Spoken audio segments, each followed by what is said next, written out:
Hi class, this video is for segment 3, video 1. There's only going to be one video for this segment. I apologize for the lateness of the video. Do note that the assignment is due February 29th, not February 27th, and if any of you need extensions for any particular reason, be sure to contact me ahead of time if you haven't done so. So I want to briefly go over what the expectations are for segment 3, as I normally do. In brief. So it's roughly broken up into 3 categories. You have activities that you have to complete, and then you have the email you have to write, and then you have the analysis of the email itself. So this assignment is a bit more open in the sense that I'm not necessarily giving you a specific rhetorical situation to enter into. I'm allowing you to choose your own situation. So the first, in the activity section, there's 2 worksheets that you essentially need to complete. One of them is an audience profile sheet, and one of them is questions about your assessment of an email, and it's described in the segment description. So that's the first thing you have to do, and the purpose of those activities is to get you primed for the second part of the segment, which is the most key, which is the email itself. So this is a technical writing class.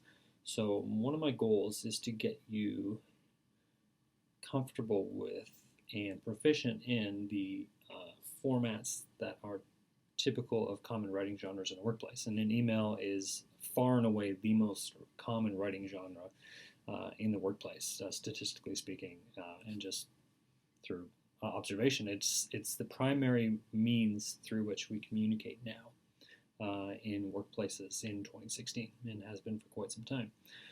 So it might seem a bit odd, be like, wait, so this segment is just about writing an email? Yes and no. So yes, in the sense that that is the main part, is you are to write an email, and that email, as stated in the segment, can be, it's intentionally broad. In the sense that I'm not giving you a specific rhetorical situation. So you kind of have to identify a specific party you want to write your email to, a specific audience, a specific person that is relevant and important to you right now, either as a student or as a working professional. So in related to your job or your schooling, you are to compose an email that, don't actually send it, right?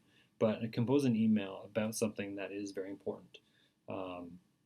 And again, that's very broad. So if you're asking your boss for a promotion, or you want to meet up with her to discuss a promotion, or if you are struggling with something in school, or if you notice something about the university that needs to be called attention and you need to, go up the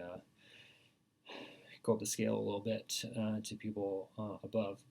And try to get that done. Well, whatever the situation is, right? It's very broad. If you want to run your ideas by me, send me an email, and I can give you immediate feedback about whether or not I think it's a good idea, or whether or not I think it's viable. Would probably be a better way to put it. So it's a short-ish assignment in the sense that the email is kind of the main thing that you're going to write, and it's whatever situation that you want. And like I said, I wanted to leave it broad because I wanted to have you guys an opportunity to apply it to whatever situation you find yourself in. So that is the email itself. So the 2 activities are both in the book, and you're going to submit those. You're going to type those up, and you're going to do those activities, and those are going to get you primed to think about what it is in email. And then the email itself, you're going to follow the structure that Markel outlines about what makes a good email. Right? This is why we have these textbooks. This is why you read Markel's Technical Communication. What Markel allows you to do is it gives you a good resource to show you how to structure a professional email, right? Just broadly. This is what textbooks do. It shows you the how. We've been talking about this from previous segments as part of the syllabus in segment in 1 as well. The textbook shows you how. This is an upper level English class in technical writing. So if you're graduating with a degree in English, whether it's professional writing or whether it's literature, or if you're not in English, whatever the case, knowing how to do something isn't good enough. In the sense that what I want you to do is to not just know how to write an email, not just to know how to compose an email. That's fine. Those are technical skills. in rhetorical skills, certainly. But what I want you guys to get this segment is I want you to add another layer to it, another layer of depth. I want you to read Moses and Cats, which is a PDF article that's accessible on Blackboard.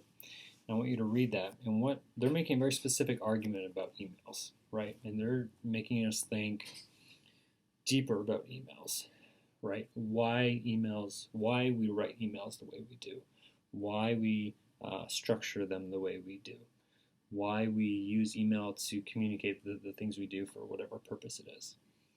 So what they what they explore for you is what they call the ideology of the email.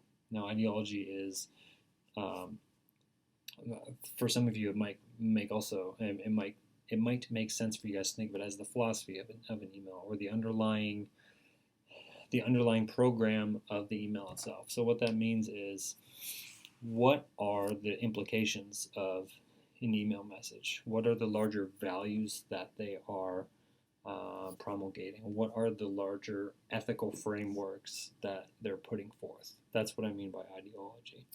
So essentially, there's how to write an email, but then there's also the larger social implications about emails itself.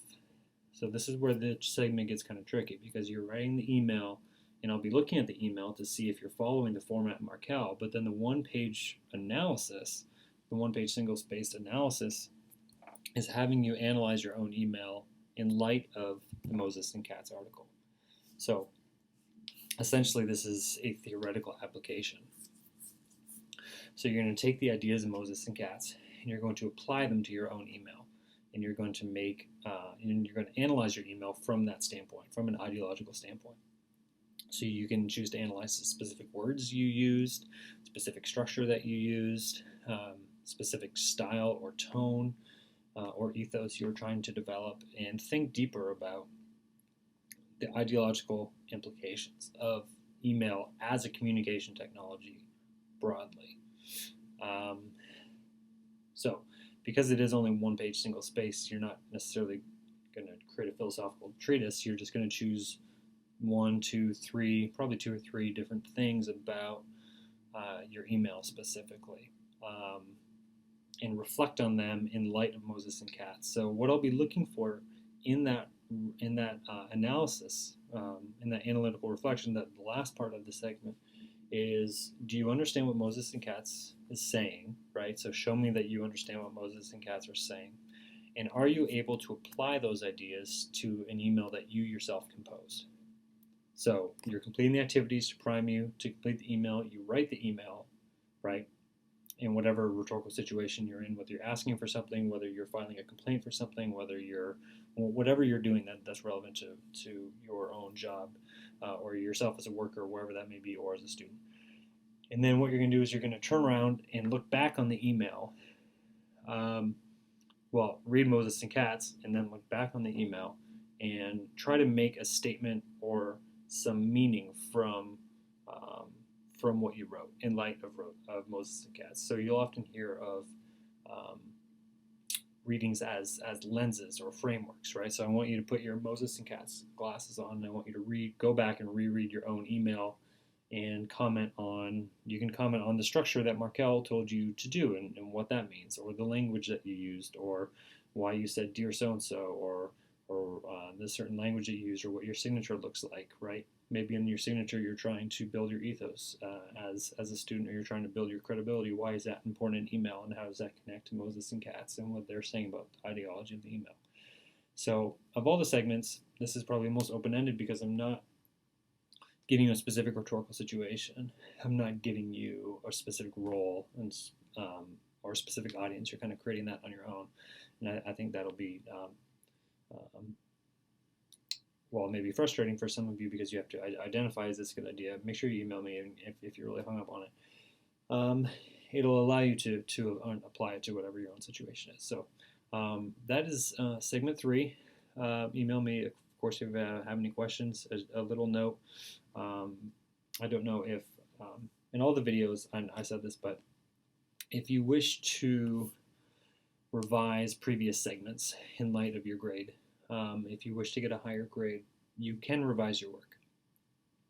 You have to let me know of your intent to revise the work, so email me and let me know you want to revise it. All that requires is, and there's no due dates for it, so you can revise your work and resubmit it whenever. I mean, ideally, you probably want to do it earlier just to get it out of the way, but there's no official deadlines on it. What that means is, if you choose to revise it, you will resubmit the revised aspects to me via email, because the Blackboard Dropboxes are going to be closed. So you will resubmit it to me via email, and in the email itself, you'll outline the changes that you made. So you can put it in bullet points, whatever you want to do, to give me a better sense of what the before and after is, right? You're not just changing a comma here and something here. What you're doing is you're taking all the feedback I gave you from the video, and maybe some I gave you via email, and applying it to your work and changing it in light of that feedback. And if you do that work, I want to give you credit for it, because revision is a big part of writing. So if you're not particularly proud or happy with your grade, you can certainly revise. The only thing you have to do, two things you have to do, is let me know that you're planning on doing that. Just brief email, Dr. Richards, I'm planning on doing this. Great. And then send back to me your revised materials, and in the email a list of the changes, the significant changes that you made. Don't say, oh, I changed this specific word on page 2 or 3. You don't have to go that detailed. Just the overall changes that you made, your approach that you did. So hopefully that clarifies. Let me know if you have any questions about segment 3 or need some extensions. I can be flexible with that because the video is so late. So let me know if you have questions about your email topic. Feel free to send them along. Thanks.